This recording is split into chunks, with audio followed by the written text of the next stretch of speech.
Hello everyone, my name is Blister, and today we're going to be going over the warrior talents in Classic WoW. The warrior was a powerhouse in Classic. They were widely considered to be the best tank, they offered one of the best DPS specs, and when paired with a healer, they were one of the most unstoppable forces in PvP. With that, let's take a look at all the three specs. To start off with, we're going to look at the protection warriors. Protection warriors were one of the most common types of warriors that you would find at cap in vanilla within a raiding environment. Most high-end guilds had to have a minimum of 4 geared tanks for progression raiding. Here's what the basic PvE prot warrior spec looked like. Most of the wiggle room in this spec is with the last 2 points in arms. A lot of people take 2 points into tactical mastery, but in all honesty, knowing we're going to be on the baseline of patch 1.12, having to stance to berserker stance for berserker rage is not as important as it once was. However, if you plan on doing 5-mans, you never know what kind of healer you're going to end up with, so it may be a good choice to take tactical mastery. We take cruelty in the fury tree simply for the extra DPS. The more DPS we do as prot, the more threat we generate, and the more DPS our entire raid group can do. That is also why we take the one-handed weapon specialization at the bottom of the fury tree. Improved heroic strike is a very nice talent from arms because you're going to be using it quite a bit to help with your threat and DPS, as well as using it to rage dump, especially if you're the off tank. Iron Will is another question that some people may have. It's a great talent, but for raiding, it's not necessary. In a raid environment, you will know when a stun, charm, or fear effect will be taking place, and you can plan accordingly by using your berserker rage, or having a priest put a fear ward on you. The only reason you see 1 point in improved shield block is because we only care about the first half of the effect. We only want to be able to double block. Increasing the duration is not what we're after here. And spending more talents here doesn't increase the number of blocks we can have from one cast of the spell. Everything else in this spec is pretty straightforward. It all contributes directly to the warrior's sustainability. There is also somewhat of a prot PvP spec. Here's an example of what that would look like. Compared to the PvE spec, Iron Will is a huge part of this spec. I wish we could put a 5th point into tactical mastery with this spec as well, but we need all 31 points into protection for shield slam. We also need to have 11 points into fury for piercing howl. You could argue that you don't need blood rage or last stand because they don't offer any slow, silence, or stun effects. However, 30% increased health for 20 seconds is huge in PvP. 20 seconds will last a lot longer than what you realize once you get to use it. You will also notice that we dropped a lot of the talents that help us improve threat generation or reduce the cost of abilities. All we want to do with this spec is remove debuffs, silence, and stun enemies.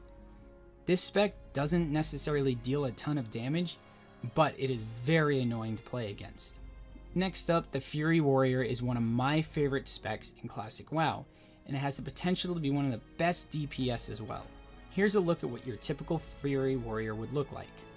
The spec is pretty straightforward for the most part. The Fury Warrior is about hitting things hard and hitting things fast.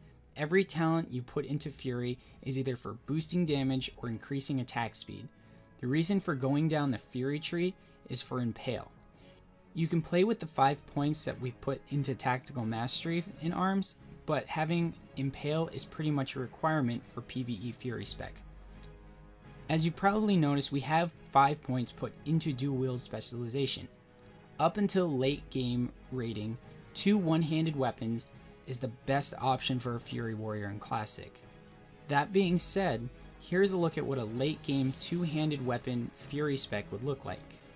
The main difference here is taking 5 points out of the Dual Wield specialization and putting as much as we can into the 2-handed weapon specialization in the arms tree.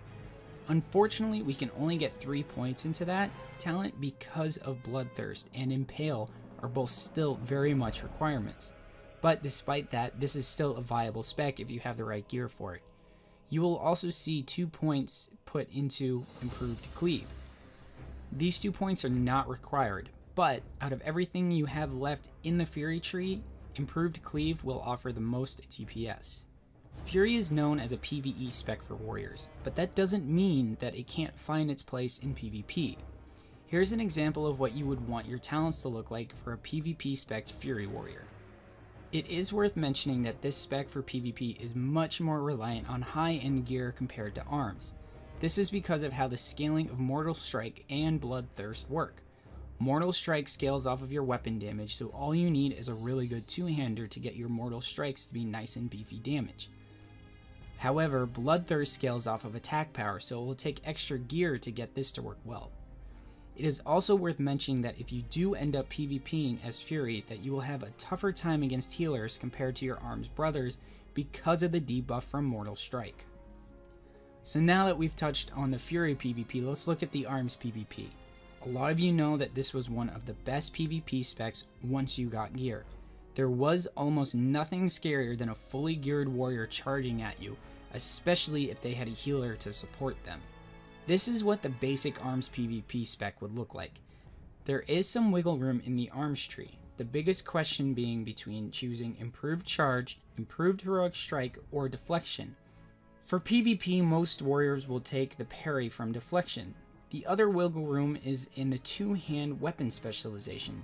Take the specialization for whatever weapon you currently have, but you should always be actively looking for a two-handed mace. One thing that newcomers to Classic will not understand is the choice of dumping 5 points into Tactical Mastery. We choose this because while you're PvPing, you're going to be doing your fair share of stance dancing. What I mean by that is you're going to be jumping back and forth between battle, berserker, and even defensive stance. This is because they're skills that are only available for specific stances. Knowing the different benefits from each stance is also going to benefit you greatly in a PvP environment. Now the last spec that I wanted to go over was the Arms PvE spec. I saved it for last because I know it was the most controversial of the warrior specs. Before I get into the spec, I want to mention that I know dual wield Fury will out DPS Arms in almost every situation. But the point of these videos is not to tell people what spec to play, it's about to let them know how to build the spec they want to play. So, that being said, this is what the base guide for a full DPS Arms warrior would look like. There is some wiggle room within the top of the Arms spec itself and its specialization. The first bit being to decide on improved heroic strike or deflection. At lower gear levels, most people will take deflection simply because they aren't building enough rage to take advantage of the rage reduction of improved heroic strike. But if you're using the spec late game, you may consider swapping from deflection to improved heroic strike. The second play area here is with the weapon specialization. There are 4 weapon specializations in Arms: axe, mace, sword, and polearm. If you're building for PvE, we can immediately remove mace spec. The stun is not going to help your DPS in any manner. At this point, just use common sense, and you want to use whichever spec you actually have a decent weapon for. This is the second Arms PvE spec that I wanted to throw out there. The Arms tree remains untouched as it has the same play as before, but the main difference here is using the protection talents instead of Fury talents.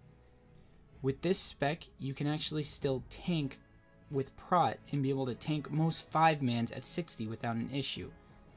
The talents in prot are actually pretty free. Pick whatever you really need help with. Do you need more blocking? Do you need to be able to taunt more? Do you need more threat? More damage? What about last stand? Depending on your gear, a lot of these talents are interchangeable. Well guys, that's all I got for the warrior for you today. I hope it helped you guys understand how the warrior works in Classic, and hopefully it's helped you make a decision if you want to play the warrior or not. Let me know down in the comments what class you want to see me go over next, and I'll try and do my best to fill your guys' wishes. As always, everybody, take care, and I'll see you in the next one. Hey, it's Radit here. Don't forget to hit that like button and subscribe as well. It really helps out the channel. We put out multiple new videos each week, and we appreciate all of your support. Thanks for watching, everyone, and cheers.